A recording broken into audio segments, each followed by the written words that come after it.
Hello. तर थंडीचा महिना चालू आहे आणि मार्केटमध्ये बऱ्याच अशा हिरव्या भाज्या देखील अवेलेबल आहेत. सो आज मी ज्या घरी अवेलेबल असलेल्या भाज्यांचा मी करणार आहे व्हेज पुलाव.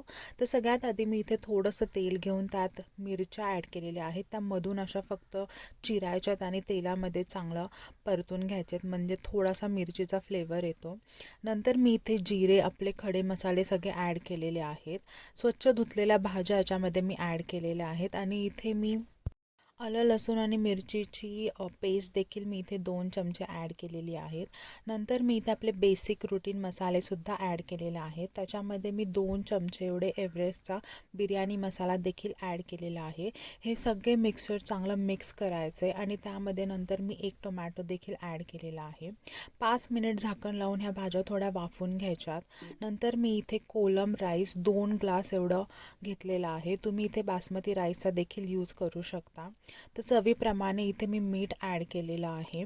ते चांगलं मिक्स करायचं आहे आणि नंतर मी इथे पुदिना असा फक्त तोडून ॲड केलेला आहे. नंतर मी इथे 2 ग्लास एवढं गरम पाणी घातलेलं आहे. पाण्याला एकदा उकळी आली की आपण झाकण लावून भात 15 ते 20 मिनिट वाफवून घेणार आहोत. भात 90% शिजत आला की मी इथे पनीर ॲड केलेलं आहे. पनीर हलकंसं मी तेलामध्ये थोडंसं फ्राय केलं होतं. जर तुम्हाला पनीर आवडत नसेल तर तुम्ही हे स्किप करू शकता.